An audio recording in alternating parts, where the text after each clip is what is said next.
So good afternoon. Welcome, everyone. It's wonderful to see you all here today. Wasn't sure whether people were going to come today or whether they're going to stay home. And so we're very happy to see all of you. So we have a very special program for you today on the art of letting go with Sandra Crowe. For those of you who don't know Sandy, she is a professional speaker, and she's a leading thinker in the areas of dealing with difficult people and difficult situations. And she's helped government organizations and corporations in trying to deal with those kind of situations and manage them better. She is a professional speaker and transformational facilitator, and she's the author of, get this title, Since Strangling Isn't an Option. So please welcome Sandy Crowe.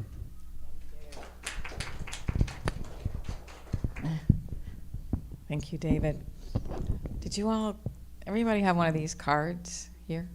So if you look at the card, at the bottom, on the one under body awareness, you find it hard to let go. But on the other side, the soul awareness, it says, you are in harmony with the rhythms of expression. I'll say that again. You are in harmony with the rhythms of expression. And that's what I want to help you do today. Today I want to share a tool with you that you can take with you, especially at this time and the challenges that we're all dealing with collectively, that will help you deal with not only now but also in the future. And I'll go into that in just a little bit.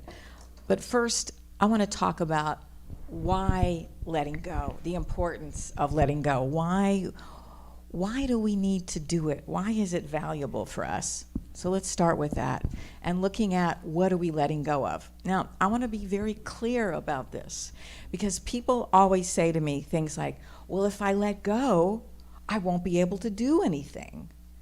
And it's actually the opposite. I want to be really clear that we are letting go of emotions, not actions. And the reason why this is so important is emotions are kind of like, the tissue box where you pull one out, another one pops up. Emotions are kind of like that, like the tissues in a tissue box. But here's the thing that most people don't get. And if you can get this concept, I promise you, it will change your life. And the concept is that all emotions want to be acknowledged, whether they're your emotions or whether they're somebody else's emotions. Now, the reason why that's such a simple concept, but it's a really important concept, is because have you ever been in a situation where you're arguing with somebody and you tell them to calm down?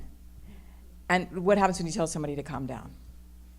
They get more like, calm down, I am calm, right? You get that kind of response. Actually, the reason that happens is because when you tell somebody to calm down, what you're saying is the emotions that you are exhibiting are not valuable to me.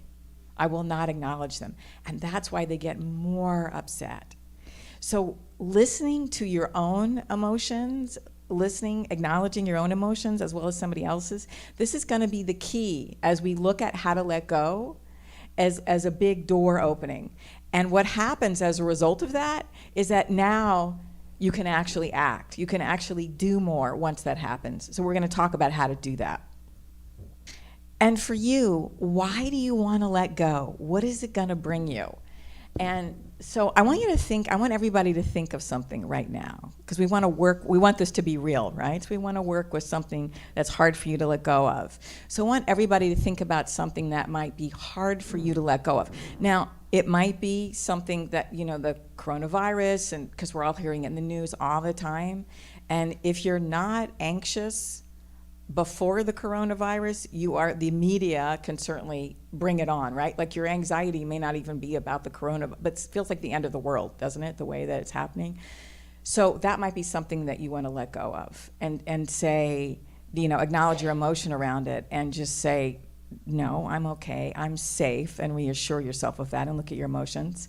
So see what's in it for you to let go of and this is the most important part of it, what would open up for you or what could you let in as a result? Now let me give you an example of this. So a couple of years ago, I had a neighbor live next door to me. We got to be really good friends. And, we were talking, having a good time with one another, and then I needed to move from my place. But I wanted to keep my place, and one of the other neighbors wanted to rent my place. Well, she did not like the fact that I was going to let another neighbor rent my place. She didn't like them. And we didn't have a chance to talk about it, and I told her that I was considering this other person renting, and we hadn't discussed it. And she immediately got angry at me. She started yelling at me and screaming at me. Now, what happens is anytime you get triggered, and this is true for all of us, whenever you get triggered by something, it's very rarely the thing in the moment that's actually really triggering you. It's almost always something from your past. Now, and she had a history of, a lot of problems in her family, and she wasn't really listened to or acknowledged, and her feelings weren't really acknowledged. And she felt like, in the moment, I was doing that to her. The same thing her family had done to her years ago. The truth of the matter is, I hadn't even had a chance to have a conversation with her about it. But she got angry about it. She wouldn't talk to me. She held a grudge against me. And then after a while, a little time passed, and I finally talked to her, and I said, this was my perspective. I was just looking for the right person to rent the place. I wasn't doing anything against you at all. I was just looking to rent my place. Can you see that? And and by the way, just as an aside, I ended up not renting to that person because it bothered her so much, and we created another strategy to get somebody else to rent it. But this was the point I want you to see, is that when I went to her and I said, can you let go of this? I know you've been upset with me. Can you let go of it? And she looked at me and she said, I hold grudges.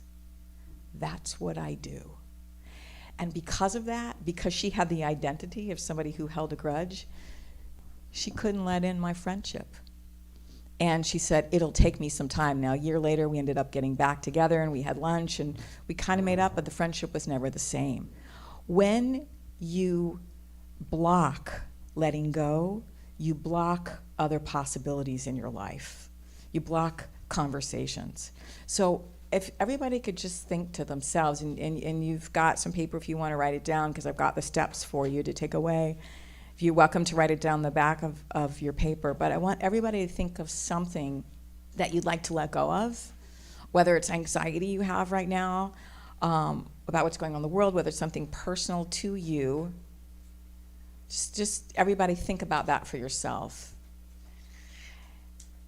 And now I want you to, as you're writing that down, I want you to think, if you could let go of that thing, what could you let in? What's the possibility that could happen as a result of you letting that go?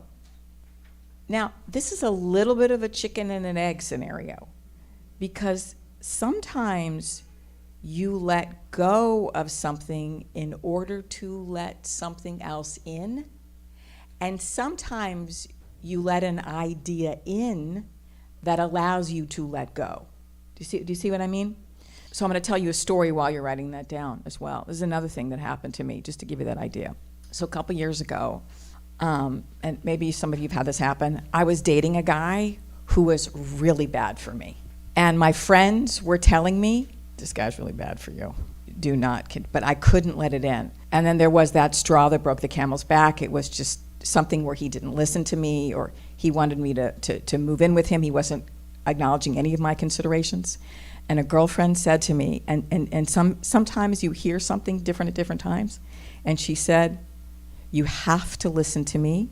This guy is really bad for you, and for your own safety, for your emotional, physical safety, I am imploring you to please let this relationship go.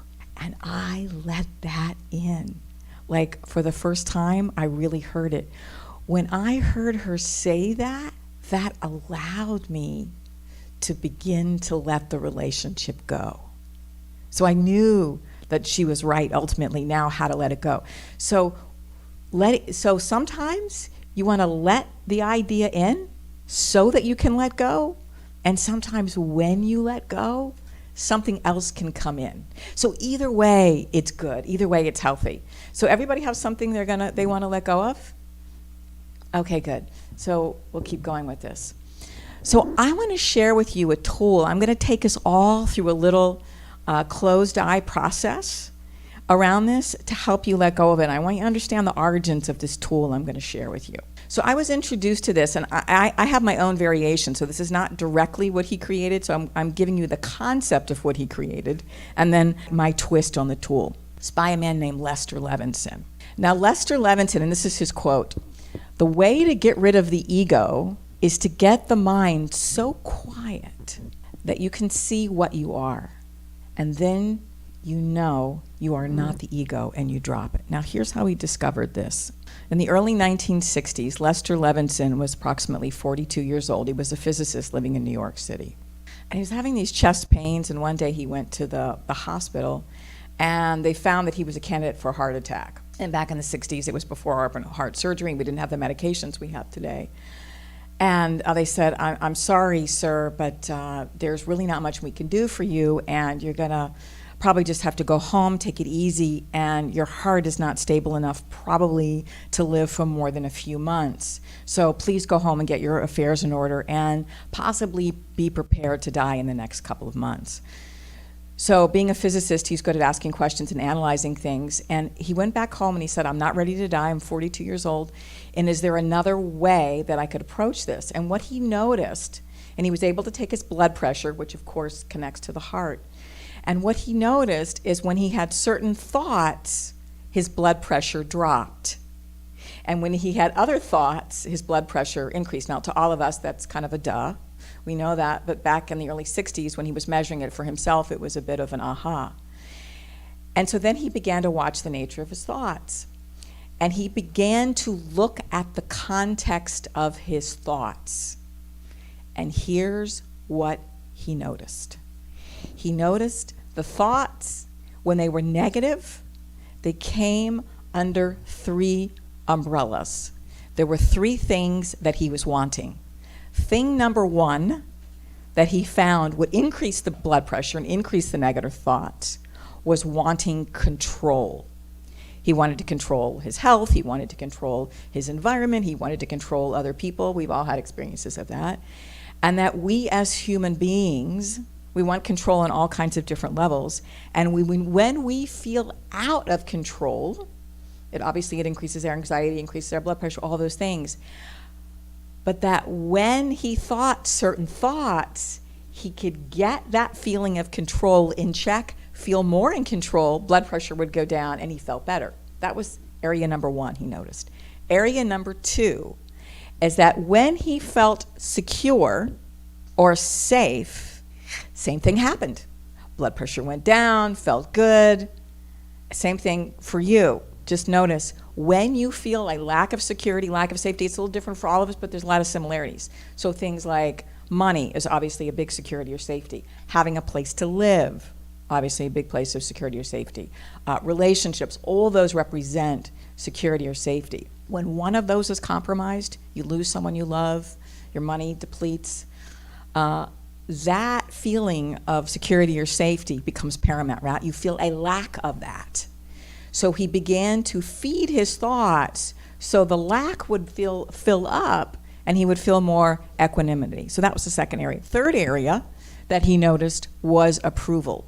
When he noticed wanting other people's approval, when that became an obsession, paramount, what he noticed is his equanimity also came down. And his wanting came up. Now, the things that all three of these have in common is they all have a desire for extreme wanting. And what he noticed is that you cannot want and have at the same time. If you are wanting, you are in lack, and you are not having. So what creates the wanting? So he noticed it was particular thought patterns that created the wanting. And if you notice for yourself, if you've noticed your own thought patterns, you notice they'll go in a loop.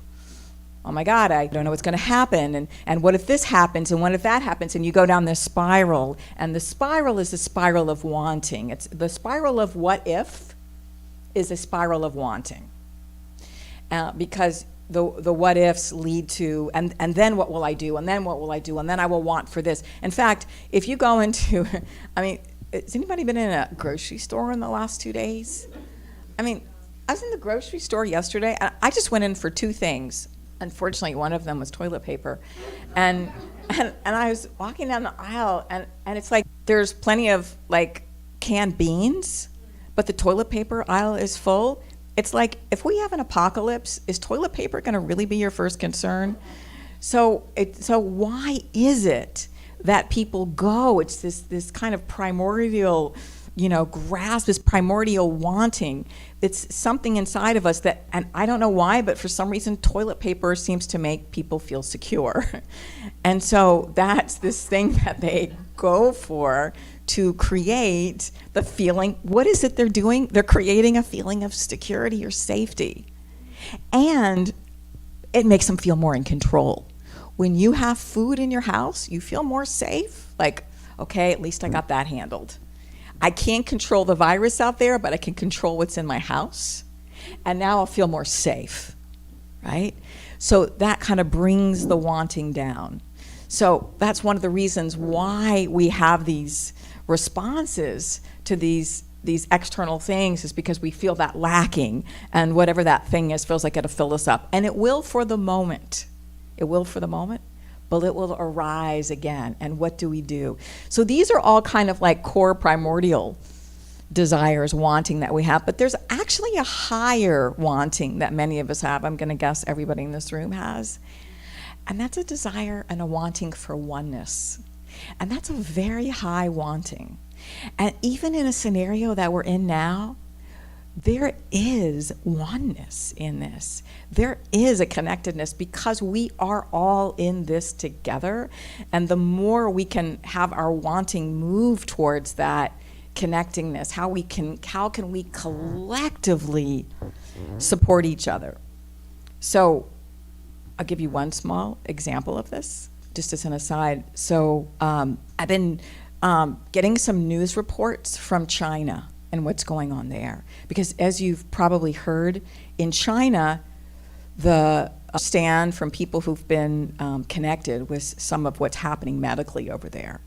The one thing that has really been helping people heal quickly is vitamin C. You're not hearing a lot about it in the press right now.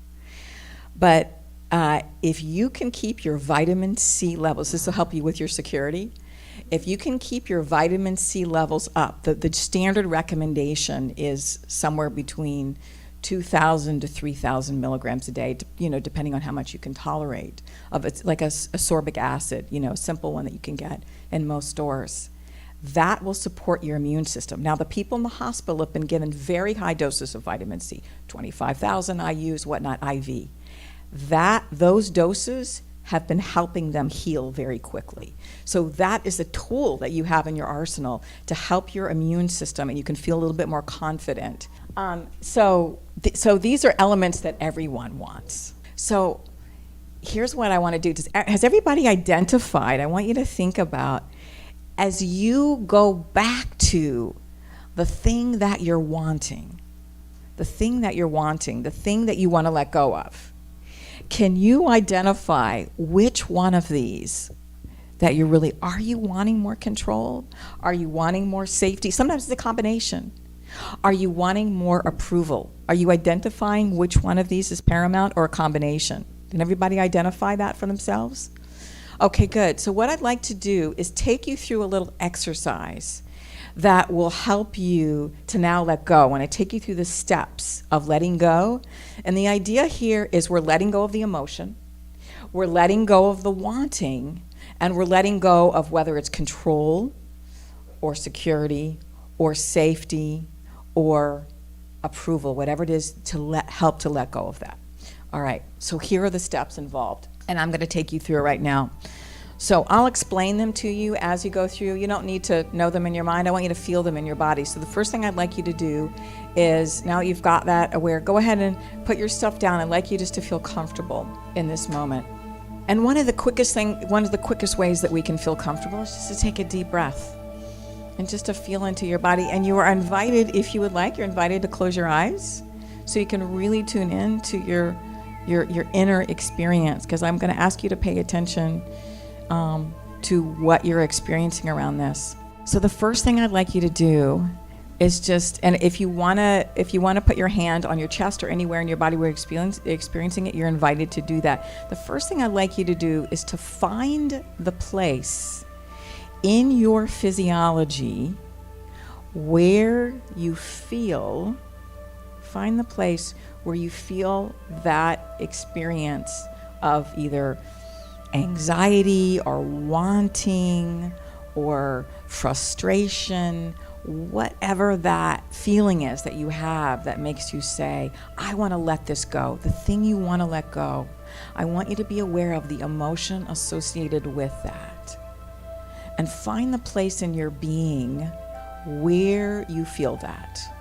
If you want to put your hand there, you're welcome to do that. It just assists you in moving it through.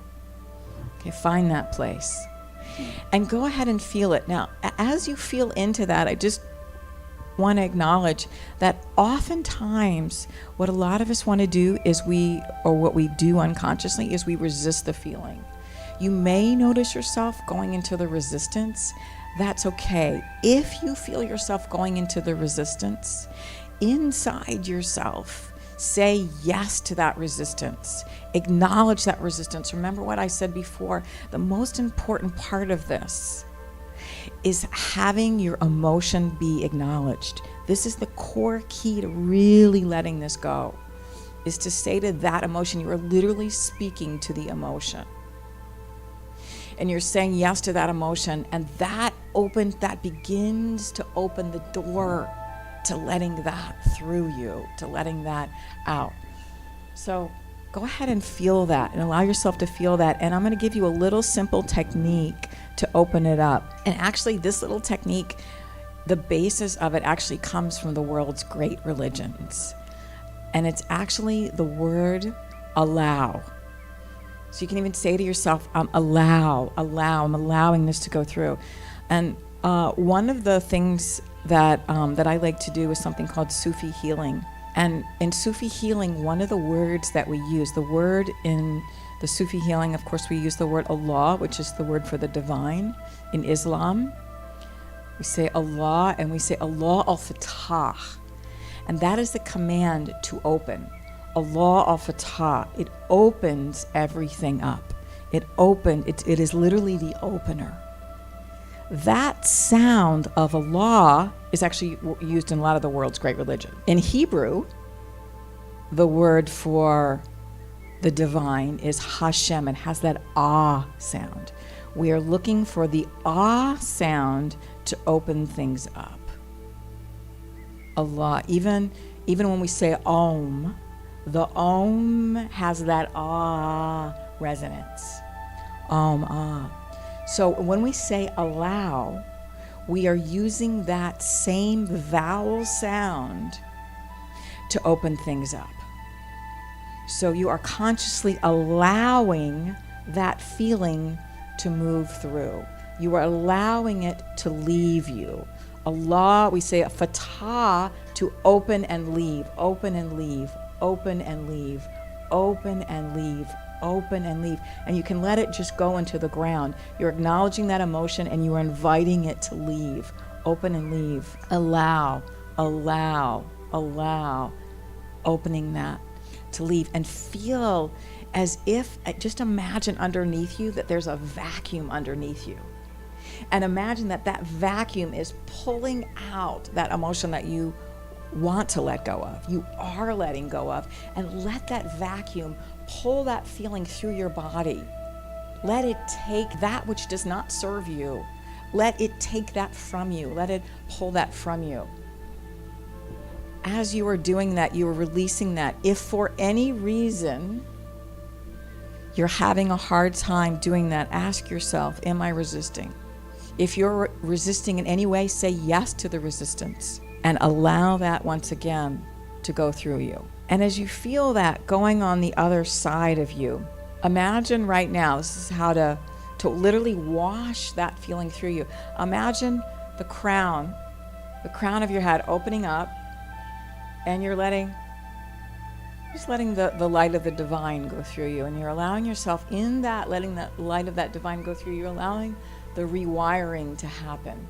You're flushing out, your being is saying, that which I have been wanting, that which I have been holding, no longer serves me. I give you permission to leave. Thank you so much, because what the feeling is trying to do is protect you. You thank that feeling. Thank you for trying to protect me. You allow it to go, and then you open to something else which will serve you much better, which is the divine light that is always there shining. And you open up your crown and you let that light come through, and you let it immerse into your whole being, just like as if the sun were shining on you individually, letting that light come through you and shining every cell of your body. And as it shines, it washes that anxiety away, that wanting away, and you feel yourself moving that through you.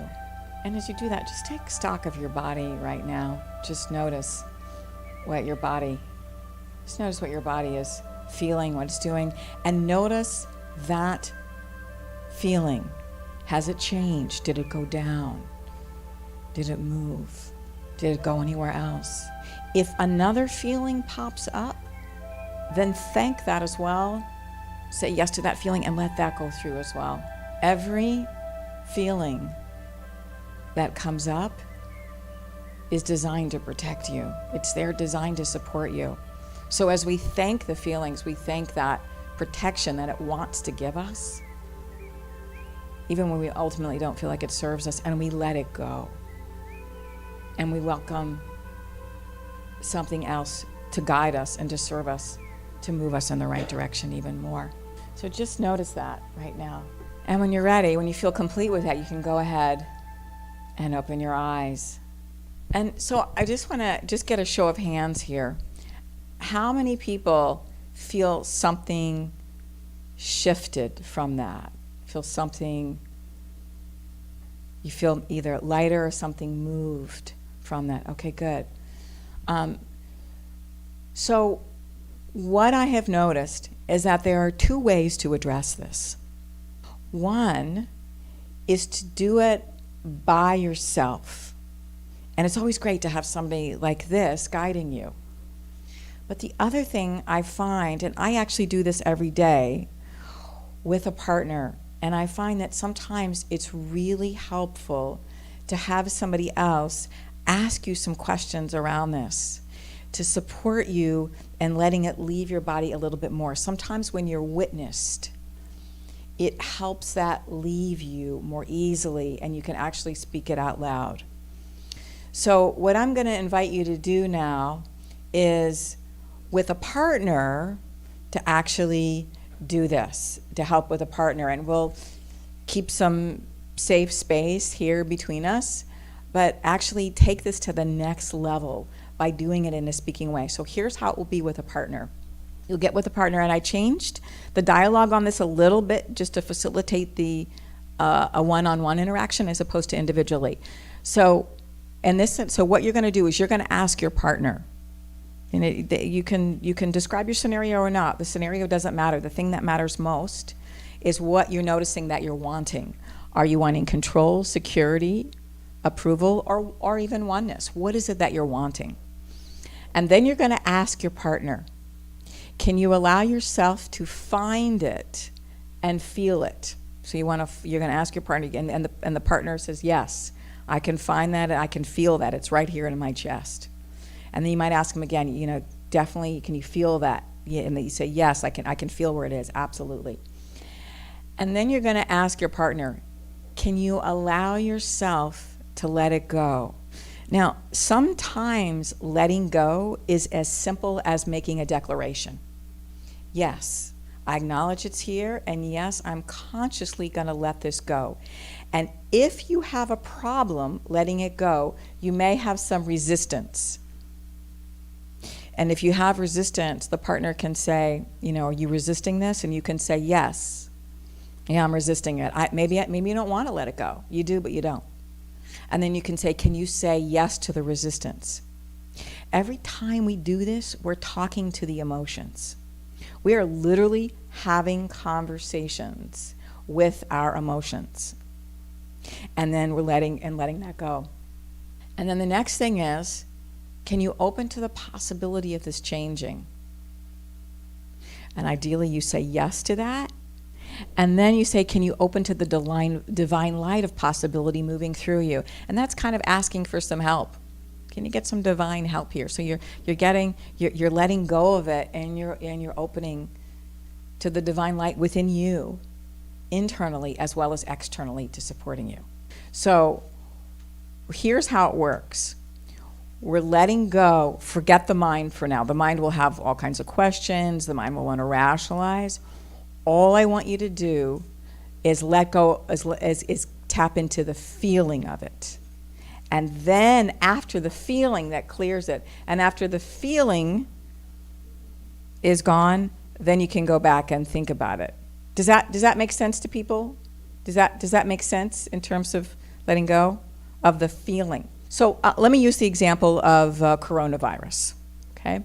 So let's say you are nervous about the coronavirus, right? A lot of people can relate to that. And what I'm wanting in this, I feel a lack of control.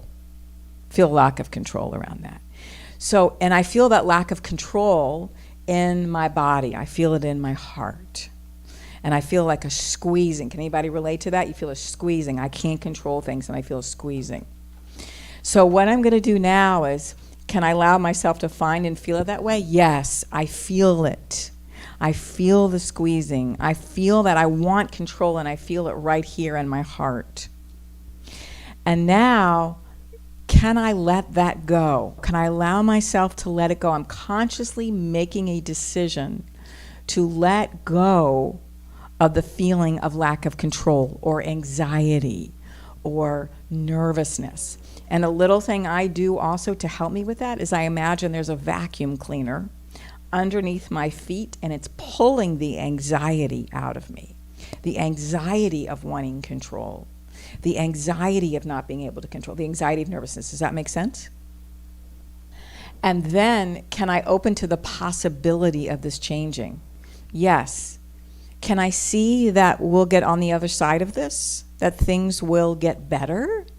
That this is just a temporary thing that we're all doing? Can I see that actually things are going to be really, we're going to appreciate a lot more, like being able to get together and have more social gatherings, and our appreciation for life will increase after this? Can I see the possibility of things changing? Yes. And then can I open to something bigger than myself? Can I connect with divine light so I'm not so consumed with my own internal confusion, nervousness, and open to something bigger? The reason I put question 4 there is just because sometimes when you're in the grip of that, and you can certainly change it for yourself, sometimes when you're in the grip of it, you can't see possibility in the beginning. You're gripped by the emotion. You're gripped by what you're wanting. Now, if you can ask yourself that question and you can start to open up, fantastic. You use this any way that works for you. There's no right or wrong way to do it. So remember that tissue box? So this is what happens with our emotions. We get that, we can let it go. It's like, okay, I feel good in this moment. And remember, those thoughts, even the worries, are there to protect you. So it will pop back up again. So it's something that you need to do again and again. And so one thought is, if you have somebody in your life that you see every day, whether it's somebody you live with or a friend. I actually have a release partner that I do this with every day, and I ask these questions with. We'll talk sometime in the morning, and his big question to me will be, what do you want to let go of today? And I'll say, I've got this big program coming up, and I'm nervous about it, and I want to let go of controlling it. And he'll just ask me the question, can you let go of wanting control? Something about somebody asking that question. And I go, yeah, I can. And what I find is that when I say yes to that and I can let go of that control, I feel more relaxed. And that opens up my ability to be able to be more fully myself and be able in the moment. So sometimes it's as simple as just having somebody in your life who can do that for you. So it will come up again. The essence of what she was talking about is peeling the layers of the onion. And when you think you're on the other side of something, and then somebody so beautifully helps you realize there's another layer there that you didn't realize. And that's one of the things I talk about with difficult people is that they show us parts of ourselves that we thought were either hidden or prefer not to look at. They invite parts of ourselves out that we might have liked to be dormant. It also reminds me of a quote from Joseph Campbell. Joseph Campbell says, "Where you stumble, on the other side is treasure." You know, where you stumble, on the other side is treasure. And your feedback reminds me of that. It's like that moment where you're stumbling from an interaction with somebody, or that place inside you where that difficulty has come up. If you get on the other side of that, if you look to see, what is it I'm wanting? And a question I always like to ask is, what is this reminding me of? What is this bringing up from my past that I'm here to let go of? And when I ask that question and I can see where that's coming from, and then I ask myself, is it wanting approval, control, or safety? Oh, wow, I'm wanting their approval. And then can I let go of wanting that approval? Sometimes it's hard, but ideally the answer is yes, and I can let go of that. And then on the other side of that, it's like there's a freedom that goes with that. That's what's on the other side of that stumble, is the freedom that's possible. So this is true for all of us when we let go of something on this side. The idea of this is to let the emotion go through your body, and now your mind can enter. And your mind can enter more cleanly and more clearly. So if you are in the midst, as I'm sure we've all experienced, if you are in the midst of a very strong emotion that has gripped you, it is very hard to think clearly. We've all had that experience, right? You are literally colored by the emotions, like you have on colored glasses and everything you've seen. So if you're in a feeling of desperation, as an example, that feeling of desperation, you're desperate for something or someone, everything you see is to answer that feeling of desperation. If you can let that go through your body, now the mind is more clear.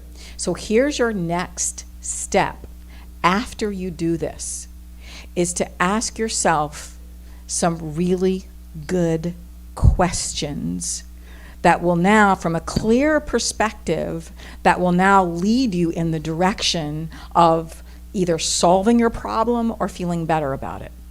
So I want you to think about, for the thing that you wanted to let go of, the thing I asked you that you wanted to let go of, what would be a good next question for you? So here are some examples of next questions. See if this sparks anything for you.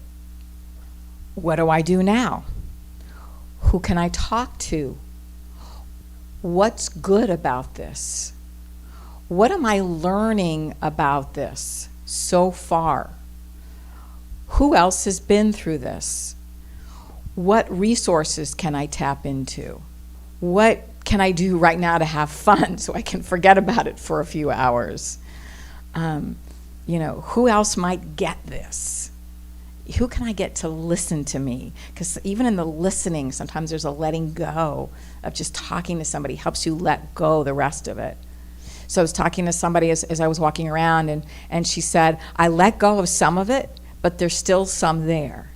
And if you still have some there, you have a couple choices. You can do this some more. If you feel like you hit a dead end with this, it might be, who can I talk to now about this? Because sometimes in talking about things, you can let it go. Can I write about it to let the rest of that go? What questions are sparking out there as I'm talking about these questions?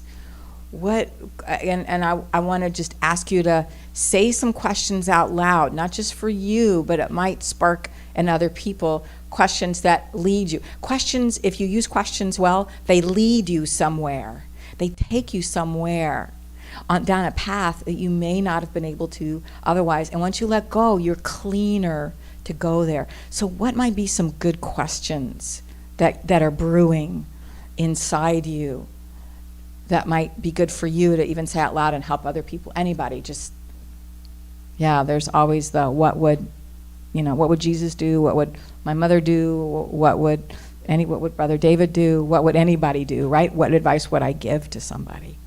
If I were walking in somebody else's shoes, what advice would I give? Or what advice would they give to me? What would I need to let this go? And another good one along the way is, what do I need in order to feel safe? What do I need in order to feel safe?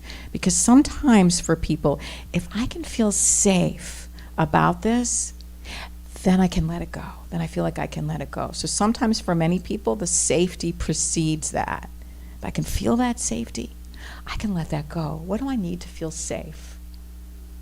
Who can I talk to about that? And then what do I need in order to get that safety? I want you to notice what happens to your mental or emotional state and even in your physiology. What's wrong with me? What's wrong with this situation? Why can't I handle this?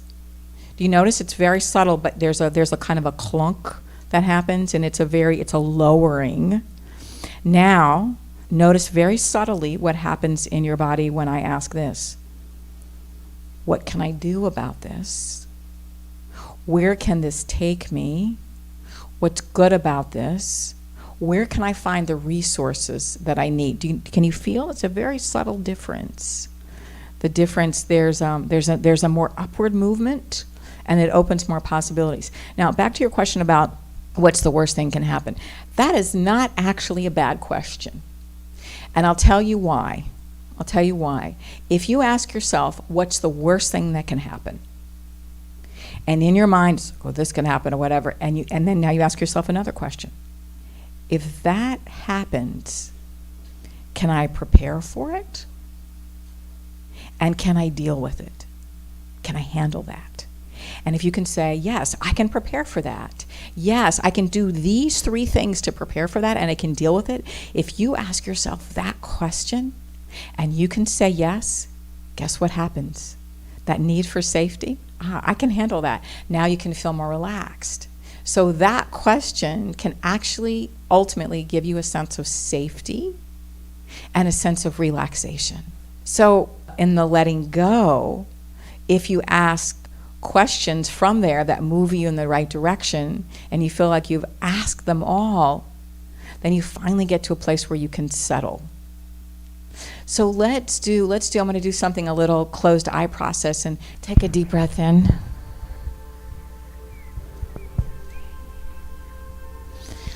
And any other emotions that are stirring in your body. Again, just imagine that vacuum cleaner pulling on the other side of you and just letting it pull anything that doesn't serve you out.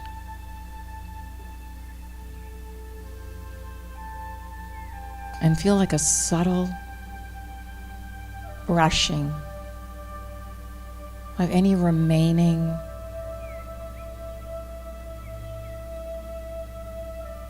anxiety, nervousness, lack of control, wanting security, wanting approval. Just imagine that being brushed out of your being into that vacuum, pulling out of your being, letting it usher out.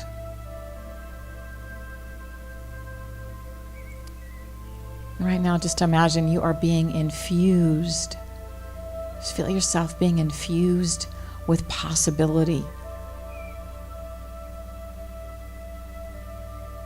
That by asking the right questions, by letting go of that which does not serve you, does not serve your being, does not serve your family, does not serve your mind, anything that does not serve you or your being, you're letting that go.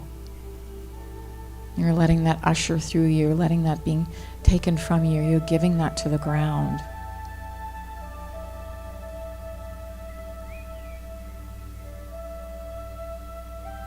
And opening your mind, opening your heart to the simple light of the sun right now. Just imagine the light of the sun. The sun has so much richness. It feeds plants, brings us vitamin D. It nourishes life. Just imagine the light of the sun giving to you and giving to you all the possibilities. Whatever comes your way, you're good. You can handle this. You have the right way of thinking. You know you can let go of that which does not serve you, and you can ask questions that will direct you in the right way, to the right place, to the right people. Put that confidence, that possibility in every cell of your being. Know that that is true, and that the treasure that that brings to you, the wisdom and the awareness, is also implanted inside of you.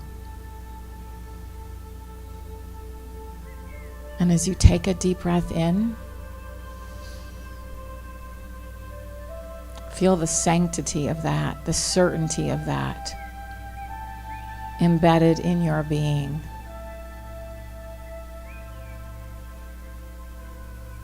And the peace that that brings you.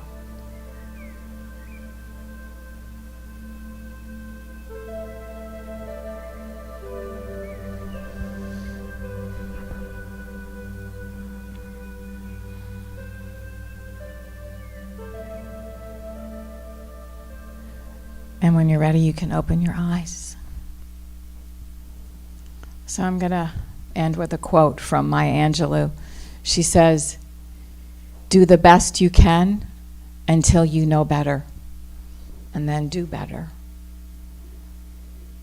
So hopefully you know a little bit more today. Now you can do a little bit more, and you can do better. And then ultimately you can let go, because love has you. You are in divine hands. You will be taken care of. Know that. So thank you all. Thank you all so much for being here. So thank you, Sandy, and we have a big hand for Sandy. This was amazing, and we've been talking about this for a long time, and it was so wonderful to have you here. Does everyone feel lighter? Yeah?